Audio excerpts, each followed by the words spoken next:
Bismillahirrahmanirrahim. Hai, Assalamualaikum. Welcome back to Cengkih Channel. Terima kasih diucapkan kepada semua kerana sentiasa memberi support untuk channel ni. Akak juga nak ucapkan ribuan terima kasih kepada yang dah subscribe dan sentiasa menonton.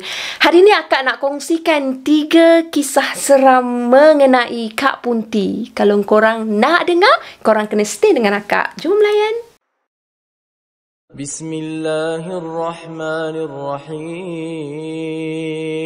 قل أعوذ برب الفلق من شر ما خلق ومن شر غاسق إذا وقب ومن شر النفاثات في العقد ومن شر حاسد إذا حسد.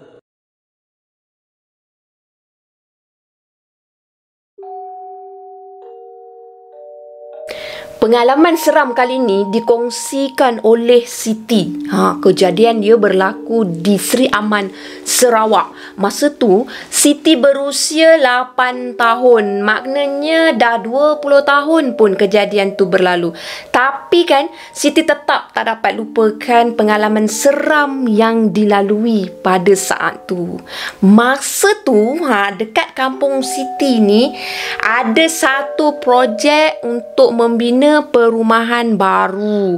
Jadi untuk projek itu makanya turunlah mesin-mesin yang berkaitan untuk menjalankan kerja-kerja pembinaan dekat situ. Jadi satu excavator, akak nak sebut pun tak reti, excavator tu dengan tidak sengaja telah menggali di satu kubur lama yang tak bertanda. Maklumlah, projek pembinaan ni memang diadakan berdekatan dengan kawasan perkuburan yang terletak di kampung Siti. Jadi mereka dah ambil jarak sebenarnya, tapi entah macam mana ada satu kubur lama dekat situ.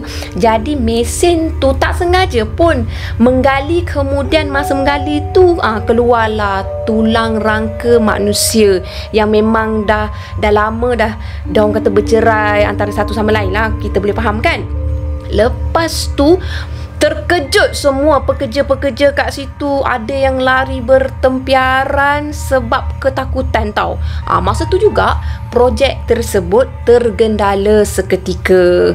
Jadi bila malam hari, dikatakan penduduk kampung Siti telah mengalami pelbagai peristiwa seram tau. Ada salah seorang penduduk kampung kat situ, sebab kejadiannya berlaku 3 biji rumah yang diganggu oleh makhluk yang bernama Kak Punti. Macam tu lah. Jadi pada malam tu lah ketiga-tiga rumah ni telah diketuk berkali-kali oleh Kak Punti.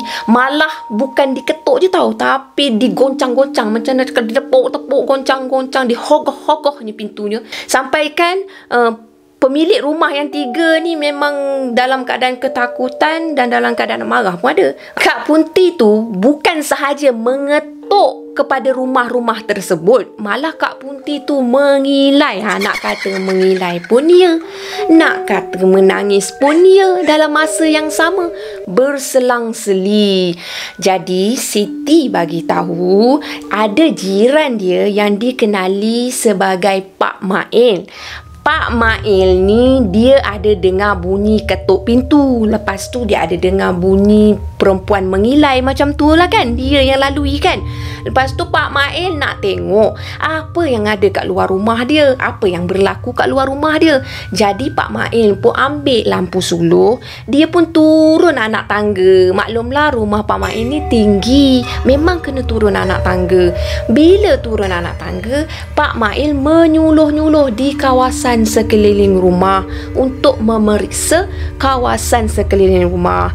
Di rumah Pak Mail tu bahagian bawah kan, bawah pada rumah tu Pak Mail memang ada buat buaian kat situ, buaian kain. Sebab anak-anak Pak Mail ni memang suka main dengan buaian kain dekat bawah tu. Masa Pak Mail suluh ke arah buaian kain tu, alangkah terkejutnya Pak Mail bila buaian tu dibuai sendiri, bergerak sendiri, seolah-olah seperti ada seseorang yang sedang membuai dalam buaian kain tersebut. Jadi Pak Mail pun segera membaca ayat kursi, kemudian Pak Mail pun hembuskan ke arah buaian tersebut. Lepas tu Pak Mail mendengar bunyi suara perempuan mengilai dengan sangat kuat, menangis dengan sangat kuat, kemudian suara tu pun menghilang. Jadi Siti cakap lagi, jiran dia lagi, mana ada lagi jiran dia, nama dia Pak Mat.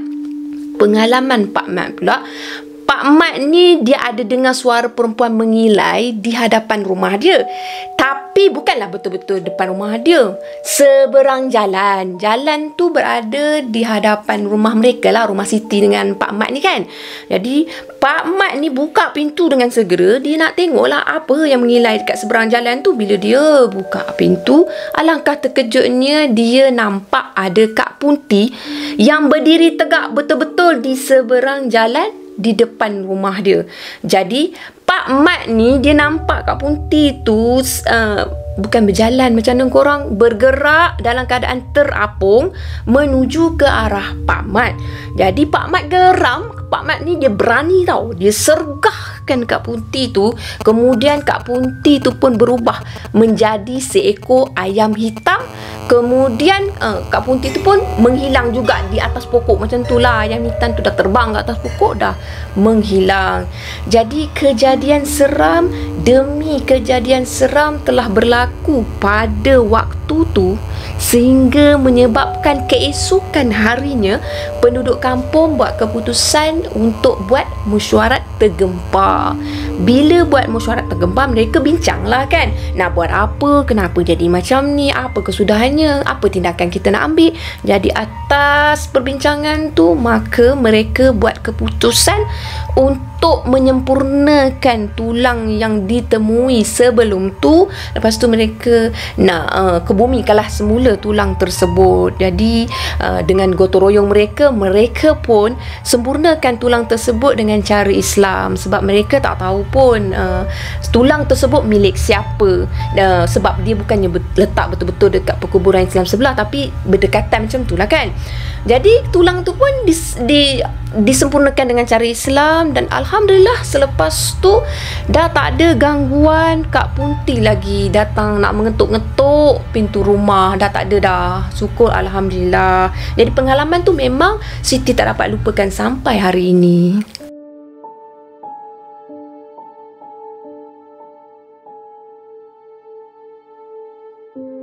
Untuk kisah seram yang kedua, pengalaman ni dialami oleh seseorang yang tinggal di Kulim, Kedah pada waktu tersebut. Kejadiannya berlaku pada tahun 2007. Seseorang yang akak maksudkan tu dikenali sebagai Rosli, bukan nama sebenar. Rosli sekarang ni bukan nak cerita pasal pengalaman dia, tapi Rosli nak cerita pasal pengalaman jiran dia. Pasal apa? Akak dah keluar slang Kedah dah. Dia macam ni, akak bagi dulu gambaran nak masuk kawasan rumah Rosli tau. Nak masuk ke kawasan rumah Rosli ni daripada jalan besar, kita akan jumpa dulu satu gereja. Lepas tu gerak lagi, kita akan jumpa dengan pokok-pokok paku lima. Lepas jumpa dengan pokok-pokok paku lima, kita akan jumpa dengan sebuah klinik. Lepas tu kita gerak lagi, barulah kita sampai dekat perumahan rumah Rosli ni. Jadi akak dah bagi gambaran. Lepas tu akak nak teruskan dengan kisah seramnya. Apa yang seramnya? Dia lagu ni, jiran Rosli ni dia pemuda dekat kawasan perumahan tu lah. Maknanya kejadian ni berlaku masa jiran dia ni masih muda. Dikenali sebagai Abang Man.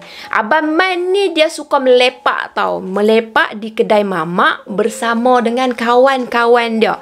Dia akan melepak daripada lepas isyak sampai pukul 2-3 pagi. Lagu tu lah dia setiap kali dia nak pi melepak. Jadi satu malam ni, Abang Man macam biasa, dia akan start motor dia yang sangat legend dekat kawasan tu untuk pi melepak dekat kedai mamak dengan kawan-kawan dia.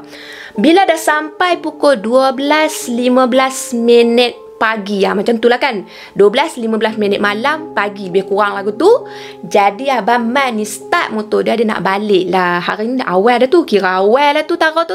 Jadi Abang Man ni dia biasa standard dia. Kalau dia nak balik tu, dia dah happy sangat, dia akan menyanyi.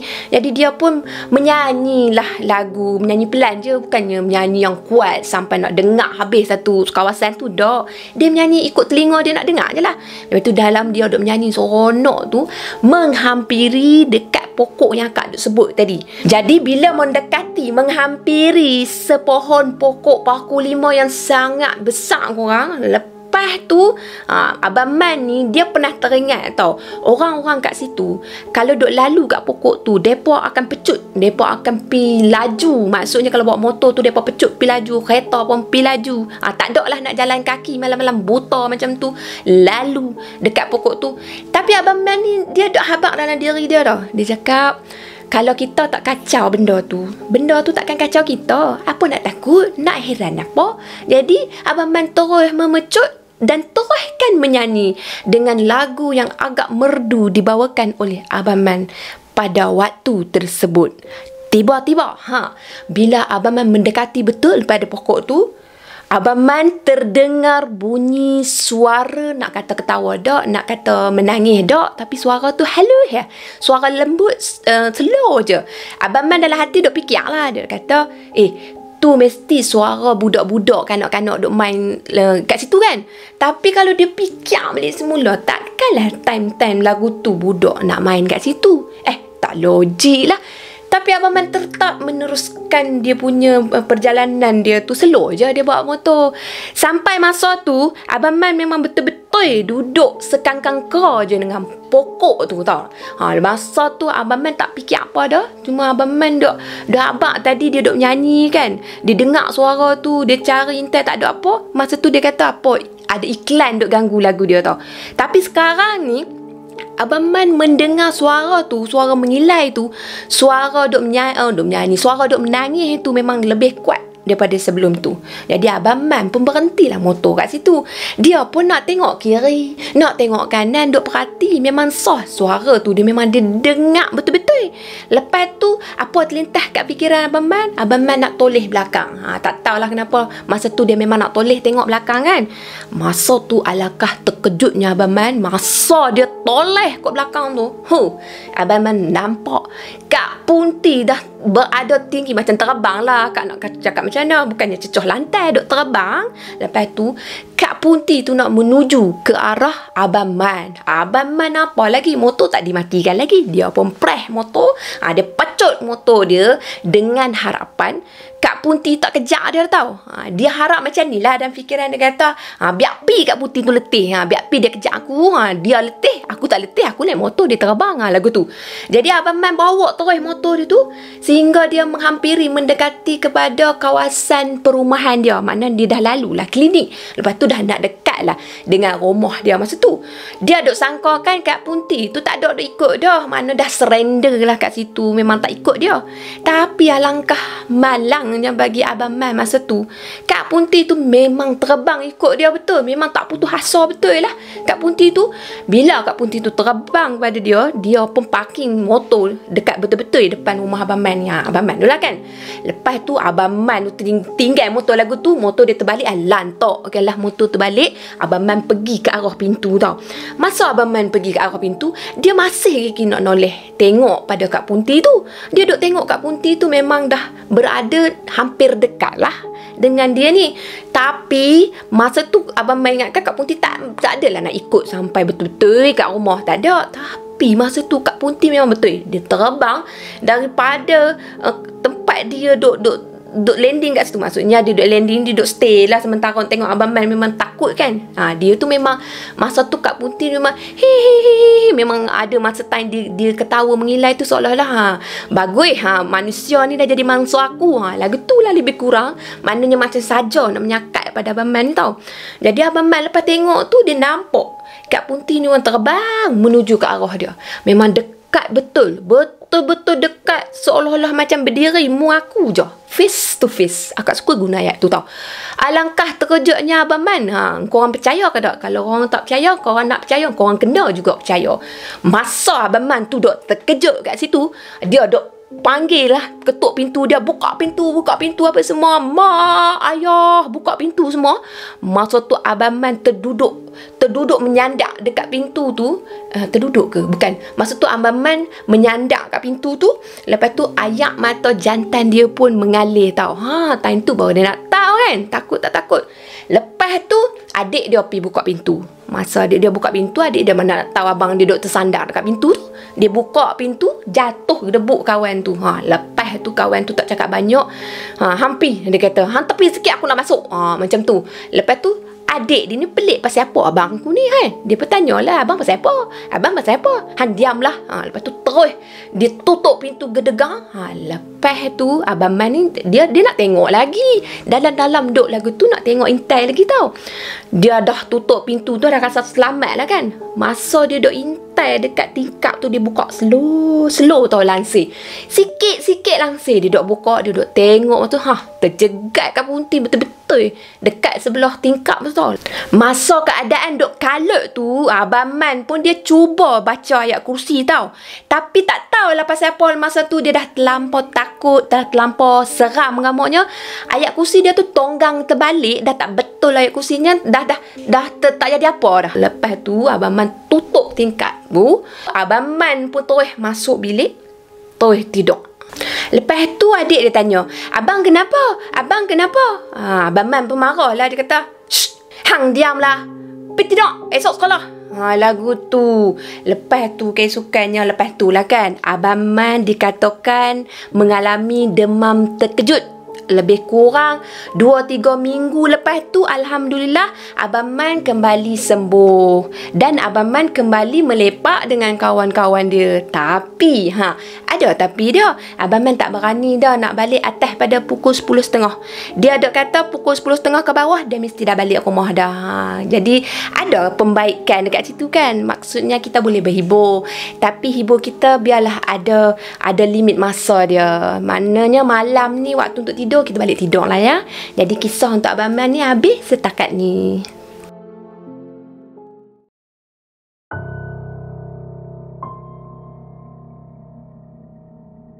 Kita masuk kepada cerita yang ketiga.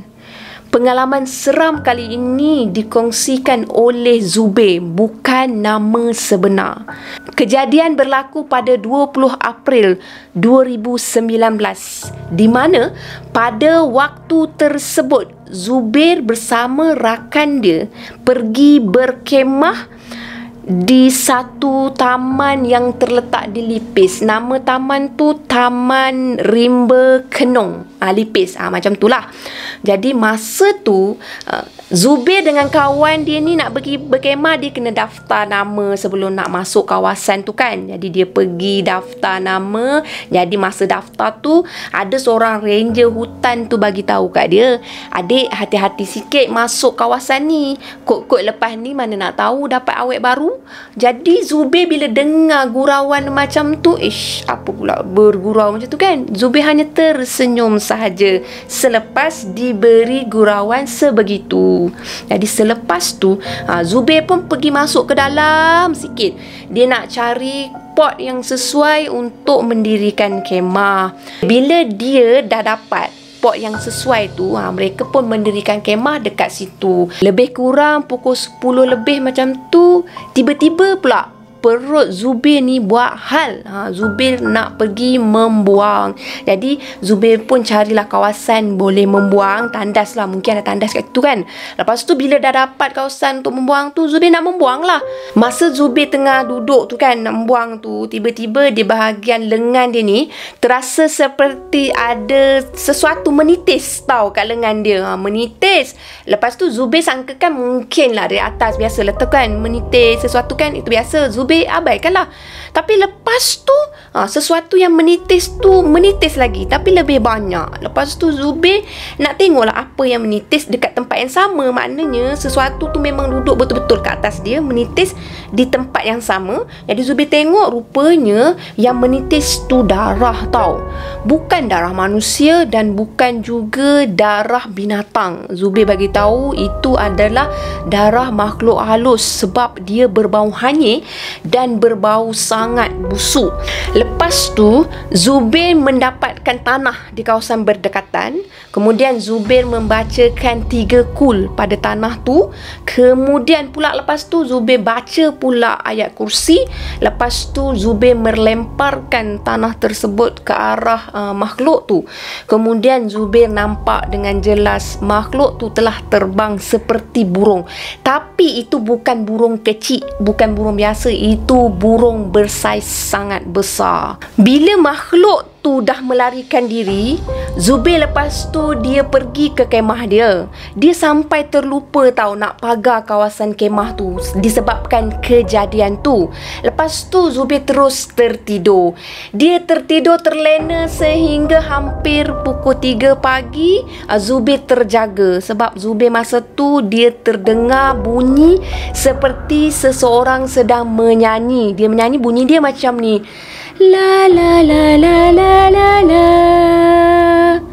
la la la la la la la. Cuba korang bayangkan waktu pagi, mana 3 pagi tu bunyi macam tu. Lepas tu Zubir dengar bunyi kriuk-kriuk macam seolah-olah ada buaian yang sedang berhayun tau. Berhayun sambil nyanyi lagu yang sama. La la la la la la la la la la la la la la. Masa tu Zubir baru je nak buka zip kemah tau. Nak tengok apa sebenarnya yang dah berlaku kat luar, yang dia dengar kat luar tau. Tapi belum pun sempat dia buka zip kemah dia tu, kawan dia dah pegang tangan dia. Lepas tu kawan dia tanya pada Zubir, "Engkau dah pagar ke kawasan kemah ni?" Masa tu Zubir hairan tau. Dia hairan, dia tak tahu nak jawab apa. Lepas tu kawan dia tanya lagi, "Aku tanya engkau dah pagar ke kawasan kemah kita ni?" Jadi Zubir ni dia jawab, "Aku belum pagar lagi. Aku tak sempat. Sebab tadi masa aku nak pagar tu, aku didatangi dengan..." Dia ceritalah apa yang berlaku kan. Lepas tu Zubir tanya lagi, "Kenapa?" dia tanya kan. Lepas tu kawan dia cakap, "Cuba engkau tengok dekat luar kemah. Apa yang ada luar kemah?" Alangkah terkejutnya Zubir masa tu bila dia tengok dekat luar kemah ada satu susuk tubuh perempuan tau, berpakaian serba putih. Lepas tu berdiri tegak, betul-betul berdekatan dengan kemah dia. Lebih kurang jarak 9 meter je daripada kemah dia. Susuk tubuh perempuan tu memang merenung tepat ke arah mereka berdua tau. Alangkah rasa seramnya mereka berdua masa tu. Tiba-tiba dalam keadaan macam tu, ekor mata Zubir ni terpandang ke arah kiri kemah. Dia rasakan ada satu bayangan yang berada di sebelah kiri kemah tau. Masa tu dia perhatikan memang bayangan tu nampak bayang-bayang je kat situ. Jadi bila Zubir tengok pada bayangan tu menghilang. Lepas tu kemudian keadaan menjadi agak tenang selepas tu sangkaan mereka. Tapi ketenangan tu tak lama pun, sebab Zubir dapat mendengar di telinga dia bunyi seperti seseorang sedang bernafas dengan kuat. Nafas tu seolah-olah bukan nafas manusia sebab nafas tu berbau sangat busuk korang. Sebaik saja Zubir menoleh ke belakang, perkara yang Zubir tak boleh nak lupakan apabila susuk tubuh wanita itu berdiri betul-betul di belakang dia dalam keadaan mulut yang ternganga, rambut yang panjang, mata yang kemerahan. Bukan setakat tu je tau, malah susuk tubuh perempuan tu juga sedang menggendong bayi.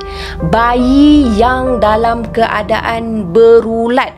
Bayi tu bukan sekadar bayi macam patung tu, tapi bayi tu seolah-olah seperti hidup. Apabila bayi tu menoleh ke arah Zubir, kemudian memberikan senyuman yang sangat mengerikan. Zubir memang tak boleh lupa apa dengan senyuman tu? Memang sangat mengerikan. Kerana terlampau takut pada ketika itu, Zubair telah pengsan di kawasan kemah tu. Jadi selepas Zubair pengsan, Zubair telah disedarkan oleh bunyi azan. Masa tu kawan dia azankan untuk azan subuh. Jadi diceritakan bahawa kawan dia dah menghalau Kak Punti tu. Dia Kak Punti lah kan, menghalau Kak Punti tu semasa Zubair sedang pengsan. Jadi itulah pengalaman yang cukup mengerikan yang pernah Zubair dan kawan dia lalui. Setakat ini saja untuk 3 cerita yang Kak share pada korang berkaitan dengan Kak Punti. Kalau korang ada cerita-cerita untuk dikongsikan dengan akak, korang boleh DM Cengkeh Channel. Terima kasih korang kerana sudi mendengar. Bye. Assalamualaikum. Terima kasih. Jangan lupa subscribe. Bye.